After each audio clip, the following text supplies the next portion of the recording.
Okay, hello, and this is my second video, I guess. So let's begin. I want to talk about gesture again. So basically, the video is going to be called Gesture and Rhythm 2.0 or something like that. So bear with me in my explanations.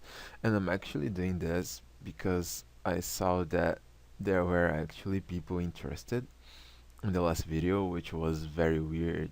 So since I learned more things along the way, maybe I can share a little bit.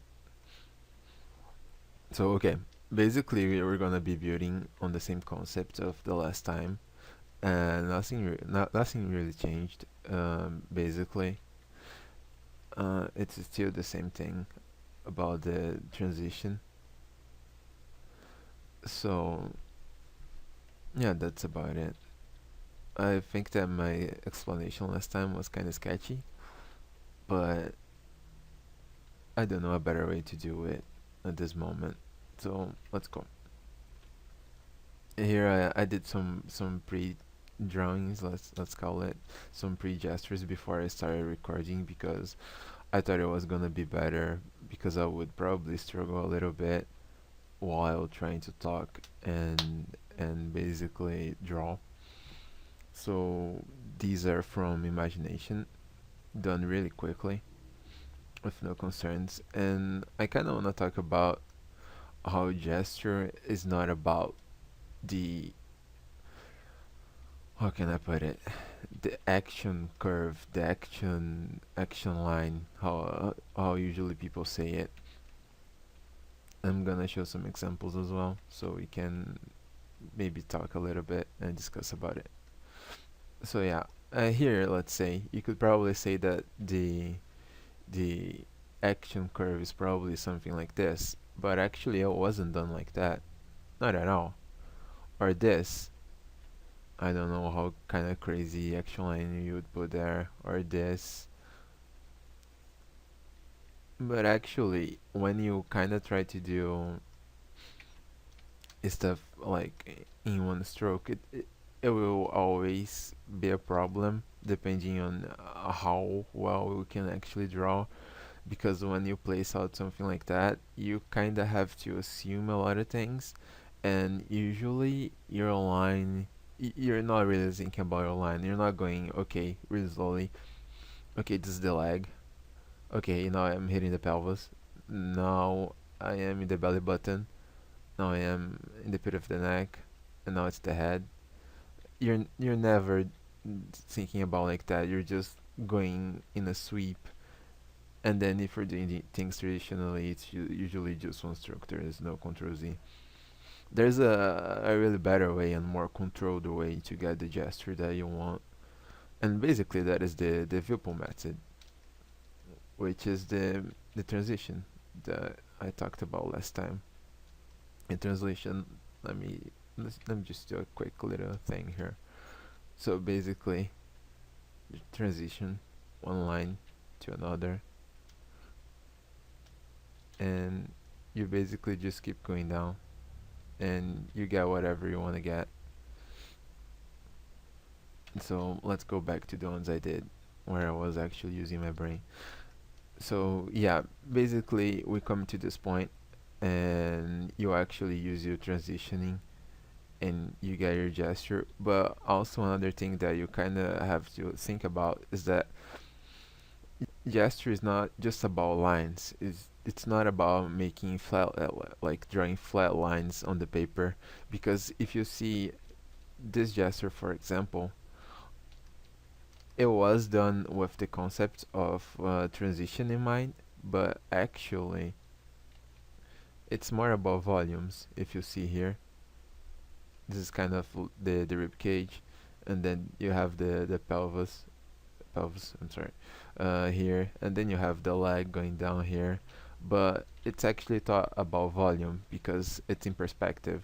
So yeah, it's not just about okay, let's make a bunch of random lines flatly on the paper. You have to be constantly thinking about not only the action, but what kind of planes you're hitting every time you make a stroke. So let's come a little bit closer here on this one. So here I did the head, and then I got the neck.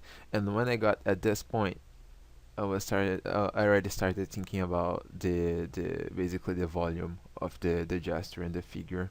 When you see that I actually went down with this stroke, and kind of what this stroke means is the edge of the rib cage, but it's really simplified and then made into a simple gesture line.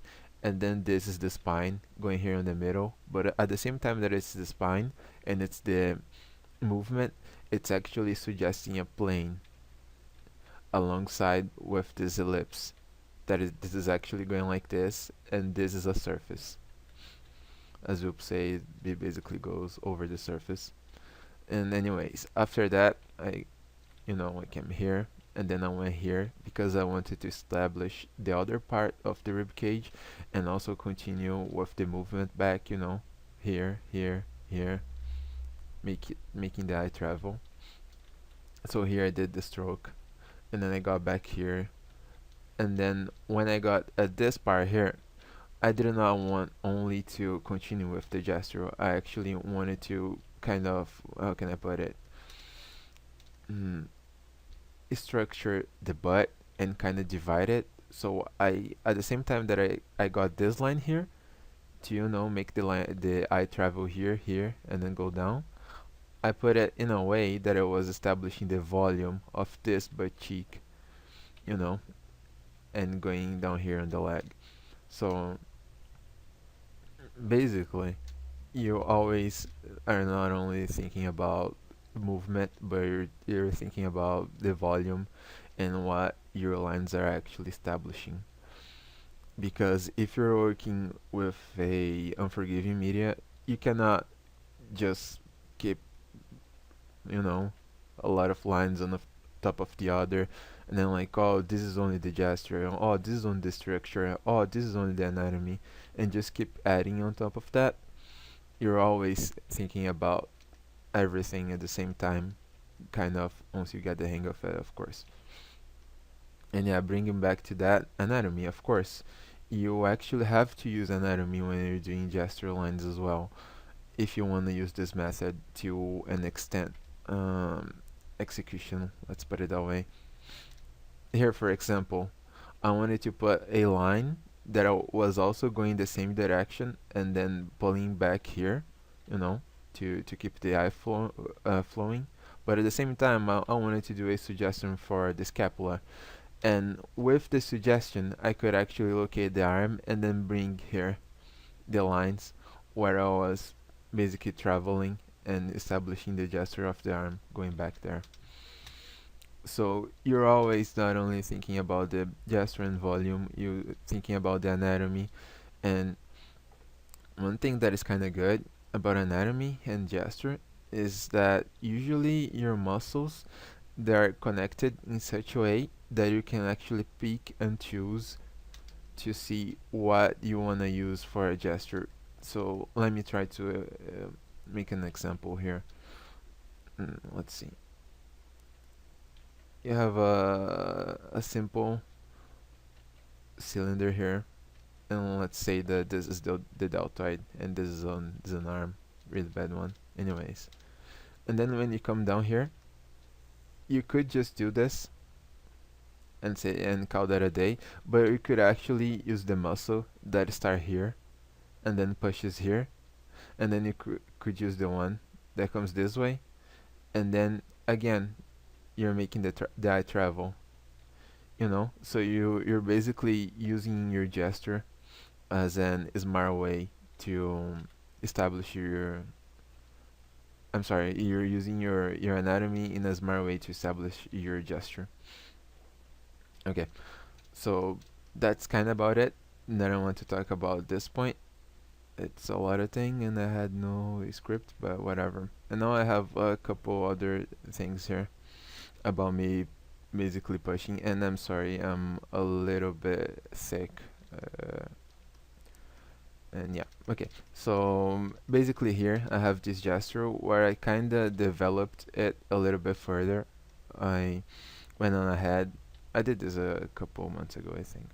and then I had and put on the boxes here, so I knew where the forms were going, and I could basically think about more about the volume and the anatomy and everything and how it was going in space. But at the same time, I didn't feel that I was pushing it enough, so I did another one on top of it, and it was basically here. And let me try to move this here. Okay, and it was basically here. And instead of keeping it like a less aggressive curve, I would say, I actually tried to push it as best as I could, and it's still the simple thing. I mean, you have here the head, and then you have this, and you have this, and you have this, and it's basically the movement making the eye travel. The really simple thing, and you push it as much as you can, and you try to make the things come true basically. Okay, I think that's about it on this one. And another last thing that I wanted to talk about was basically this.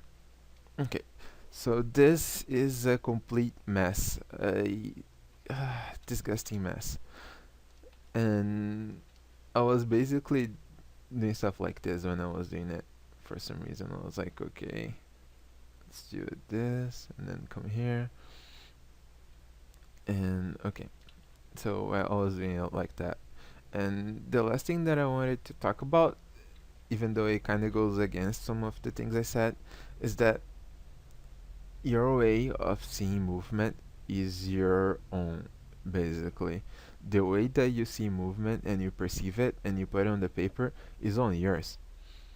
So as long as you learn the basic, that is the continuous movement, once you have that on your subconscious, you basically don't have to care about it anymore. You just have to capture the movement how you're more comfortable capturing it. So this is an example where I did things really messy, and it wasn't really exemplifying what was actually going into my brain.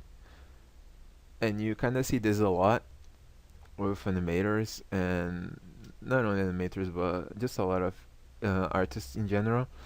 Some things they will do things so simply and they look so rough, and it's some really weird things when you look at it, and you're like, I wonder how he's actually going to capture the gesture, or he will just leave it at that, and then it will kind of suck. But actually, this phase here doesn't exemplify what's in your brain. I have like a cleanup that I did after this thing, which is not that great at all, but yeah, it's just an example that I did, I think 4 months ago or some shit like that. And basically, you can still clean up and make a read just like you would with any of the examples there. Still using like the super messy thing, because it doesn't actually say what's in your brain. It's just your own way of capturing the movement. So yeah, these are little insights things that I learned along the way, and that I'm still trying to improve on. I'm still kind of bad, but yeah, I'm trying my best. Let me see if I anything. Okay, well, not really, just some figures. Okay, that was about it then. All right. Mm, see ya.